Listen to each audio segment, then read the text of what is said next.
Hello, I am Mark Denker, and it is May of 2018. Today I'm going to discuss some of the basics of the structure and nature of XPS spectra.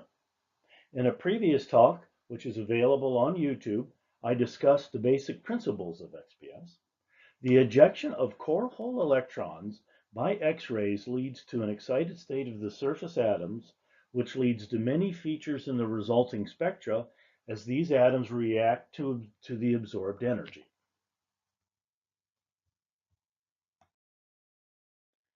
In XPS, the surface of a solid is irradiated with soft X-rays, and the kinetic energy of the emitted electrons is determined. The kinetic energy is then converted to the binding energy, shown along the x-axis here, according to this equation, where the kinetic energy is subtracted from the energy of the exciting X-ray.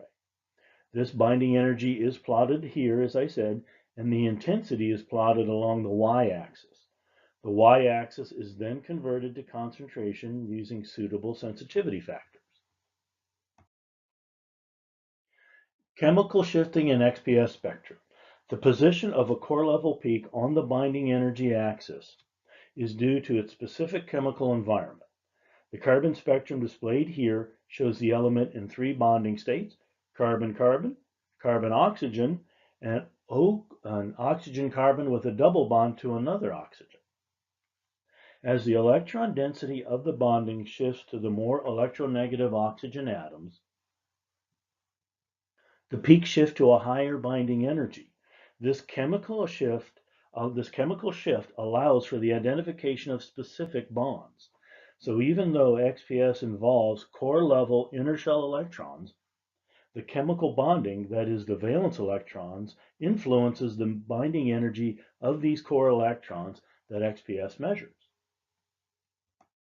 In addition to the main photoelectron peaks and the Auger peaks, there are also additional peaks that occur on the high binding energy side of the main peak, as shown in this high resolution spectrum of copper.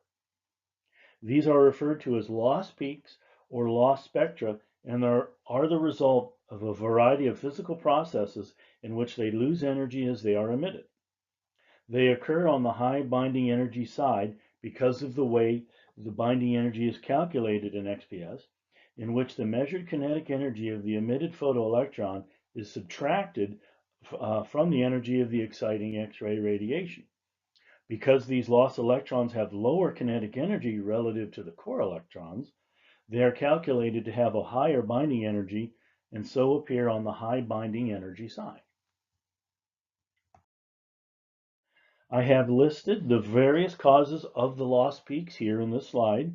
These include plasmons, phonons, which are lattice vibrations, multiplet splitting, which comes from unpaired electrons, and shake up and shake off satellites, which involve valence electrons. I will cover each of these. I'll start with plasmons. The two XPS spectra here show a thick SiO2 surface grown on an Si wafer in the top plot, and a thin native oxide on an Si wafer on the bottom plot.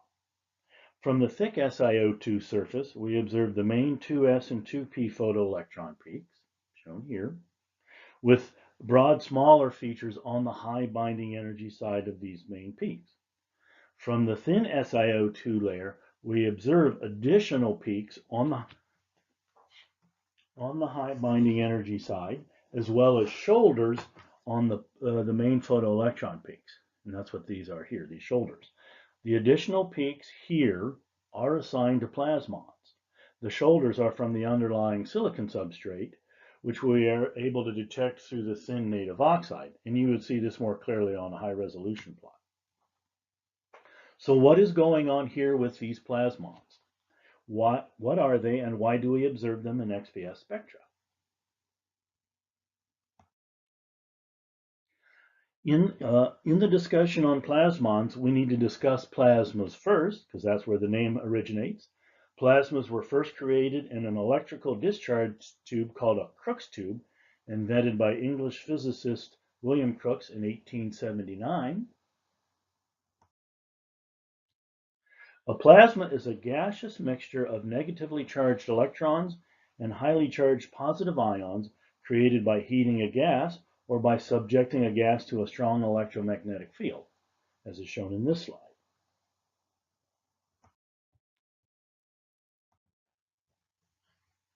The name plasma was coined by the American chemist Irving Langmuir in 1928. The name comes from the ancient Greek meaning moldable substance or jelly.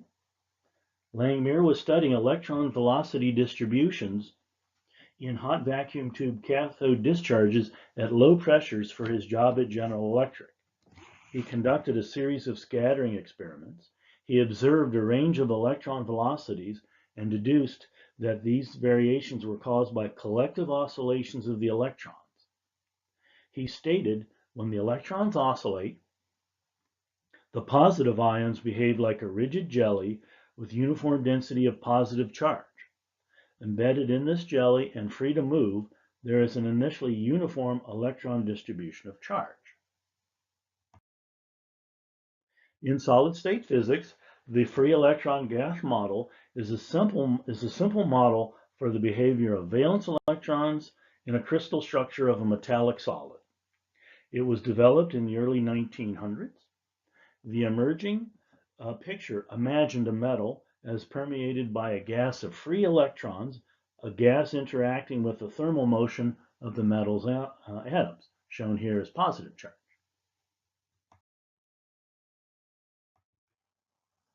What are plasmons?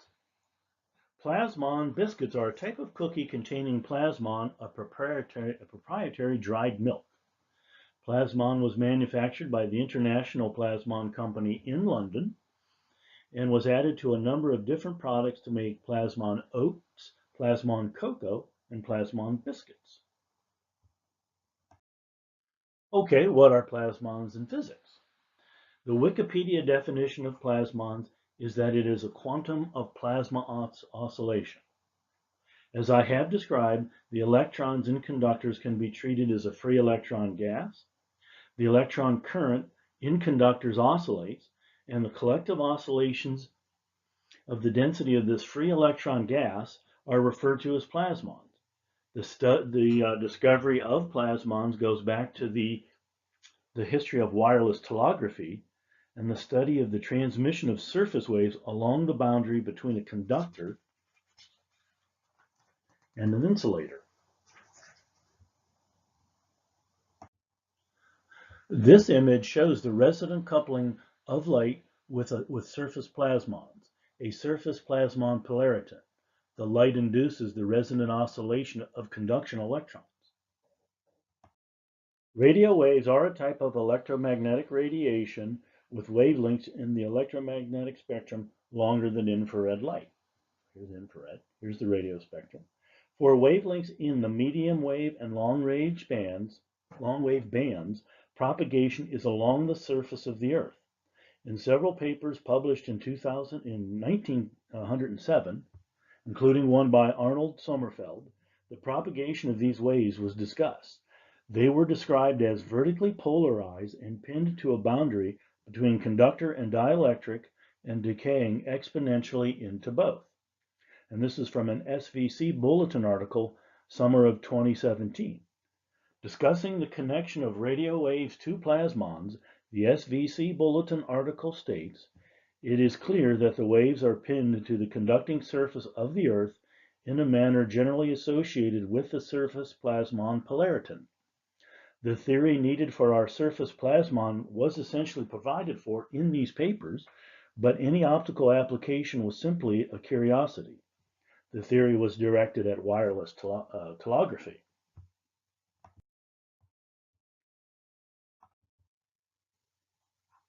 In 1902, Johns Hopkins physicist Robert W. Wood published a paper on some results he had observed with the diffraction grating in which the optical application was primary.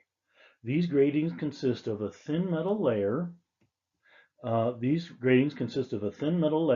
Deposited onto a glass prism to cause the separation of light into wavelengths via diffraction.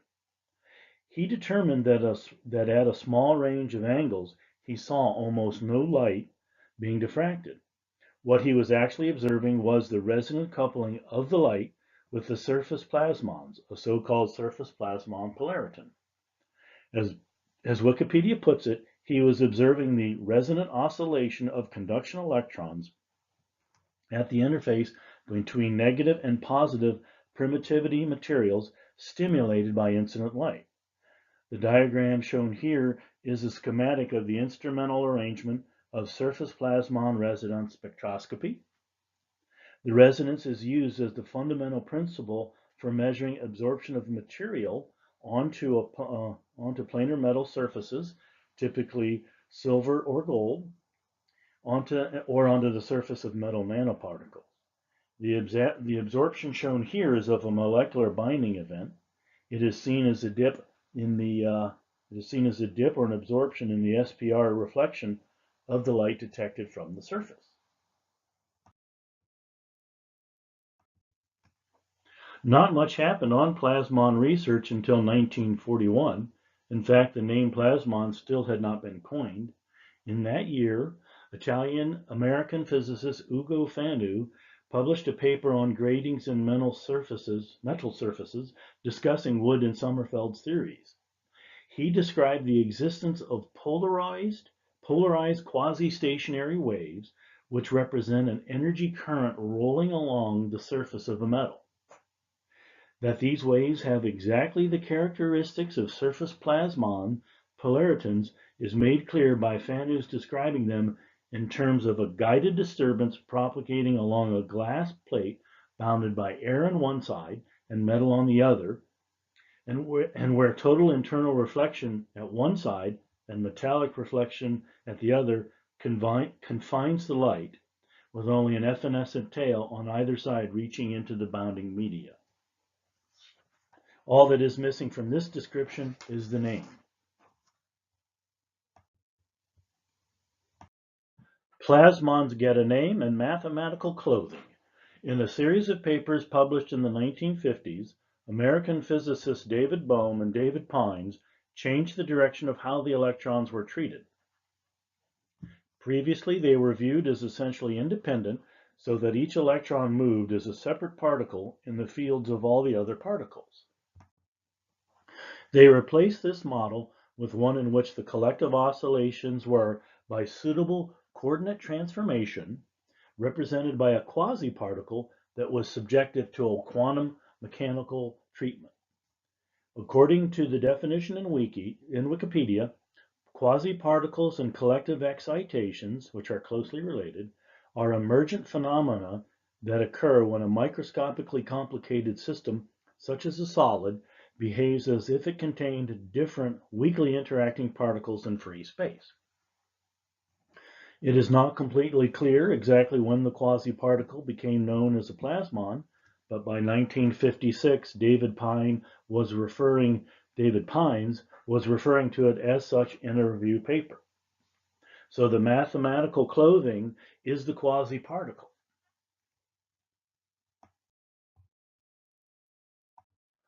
Plasmons resemble the wave. An everyday example of collective behavior would be the wave that sports fans perform at stadiums. Each person moves only a small distance, but the wave moves around the entire stadium. This is similar to the collective oscillations of electrons and plasmons.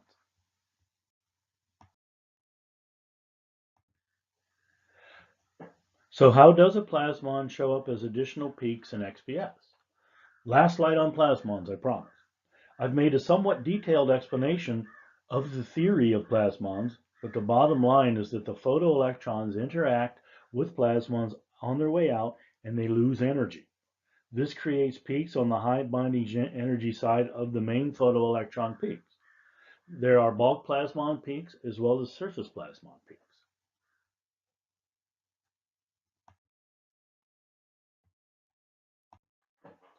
On to the next loss mechanism, multiplet splitting. It is similar to spin-orbit splitting and also arises from the interaction of the magnetic field set up by localized spinning charges. These spinning charges come from unpaired electrons in the core level interacting with electrons in the valence level. As stated in the van der Heide book, at the most fundamental level, multiplet splitting arises from the fact that an electron can have one of two spins, which in turn generates a specific magnetic field.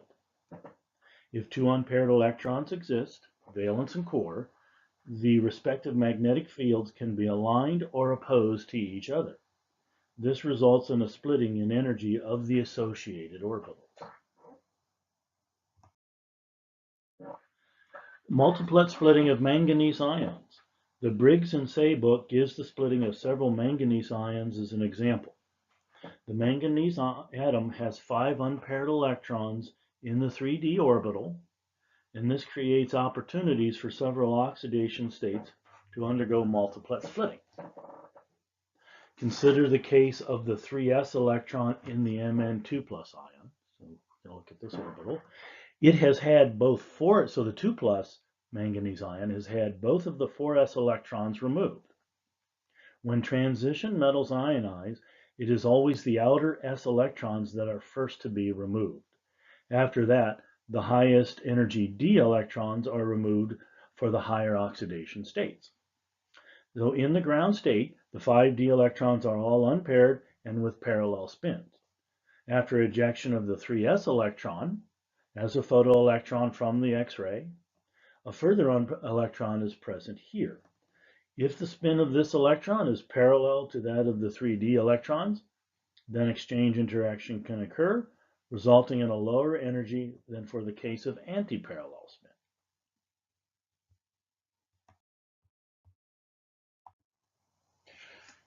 Thus, the core level will be a doublet, and the separation of the peaks is the exchange interaction energy.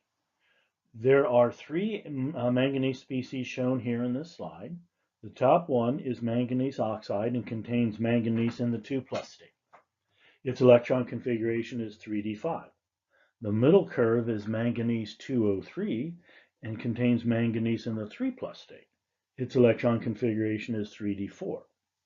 The bottom curve is manganese O2 and contains manganese in the 4 plus state. Its electron configuration is 3d3.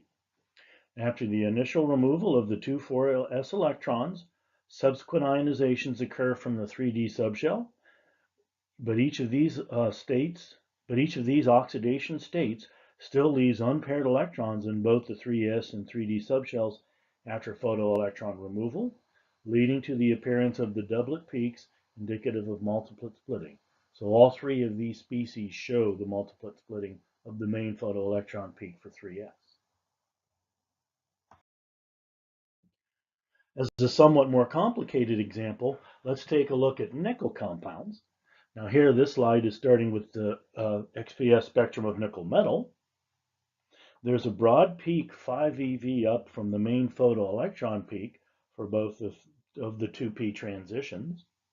Can we determine which of the loss processes is causing these additional peaks before we move on to the complicated nickel compounds? We can exclude surface plasmons because this is the clean metal with no thin oxide layer on top that would produce such peaks. It is also not for multiplet splitting because the main photoelectron peaks are singlets and not doublets. Looking at the electron configuration of nickel metal, we see 2 unpaired 3d electrons. After the ejection of a 2p photoelectron, we would have the interaction between unpaired valence and core electrons described by shake-up processes, which we'll discuss shortly. So I think the satellites on the nickel metal are caused by shake-up rather than multiplet splitting. Now, moving on to the consideration of nickel compounds, ionization of nickel to the 2 plus oxidation state proceeds via removal of these 2s electrons, 4s electrons.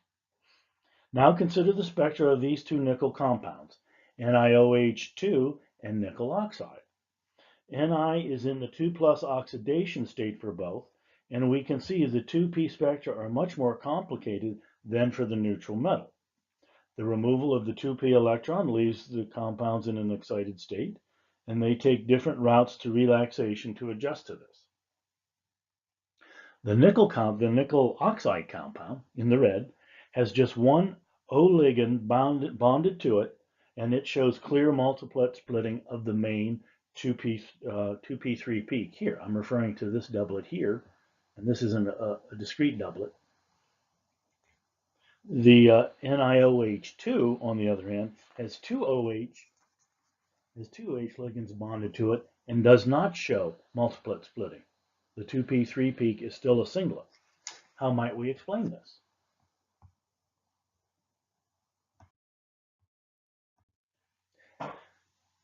In the simplest view, a metal ligand sigma bond can be described as the overlap of a filled donor orbital on the ligand with an empty acceptor orbital on the metal.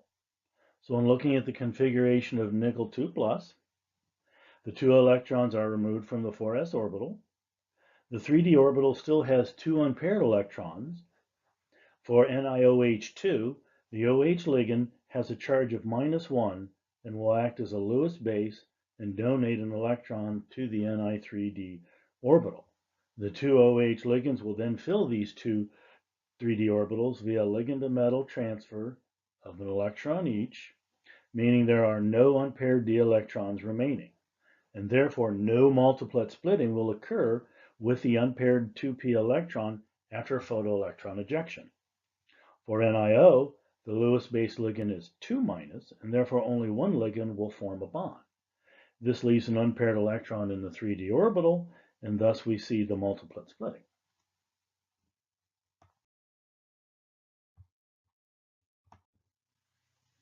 The next loss mechanism I will discuss is the shakeup or excitation of valence electrons. This slide shows the XPS spectra for copper metal and 2 copper compounds, copper oxide, so here's copper metal, copper oxide and Cu2O.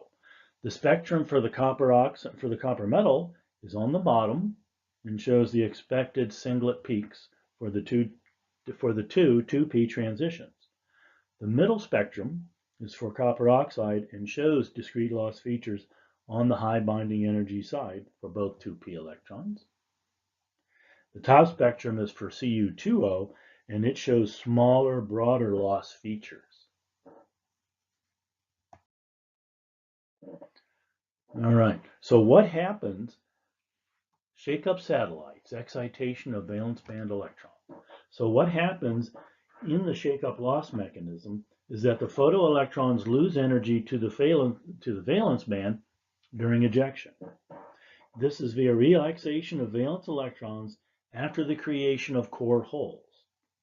According to Briggs and Say, the perturbation of the loss of a core electron gives rise to substantial reorganization of the valence electrons, referred to as relaxation, which may involve excitation of one of them to a higher unfilled level, a shake-up.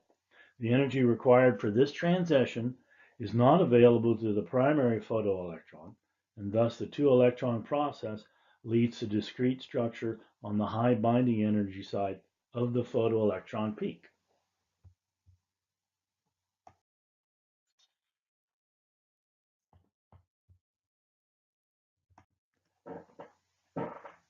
Let's take a look at the electron configuration of copper as the neutral metal. The ground state structure is 4s1 3d10 rather than 4s2 3d9 because the filled d orbital is lower in energy. So even though the metal has one unpaired 4s electron, there is no spin splitting observed after ejection of a 2p electron because the 3d orbital is full and has no unpaired electrons. It's closed shell, and the XPS spectrum is an uncomplicated single peak. Consider next the singly ionized copper ion in Cu2O. As stated previously, when the transition metals ionize, the s electrons are always the first to be removed, and this leaves a vacant 4s orbital. But the 3d orbital is still full, and so we shouldn't see any satellites. The figure does, however, show some weak satellites, but these are not large and are probably from other loss mechanisms. And finally, consider the doubly ionized Cu2 plus in CuO. The 4s electron and one of the 3d electrons has been removed, leaving a 3d9 configuration.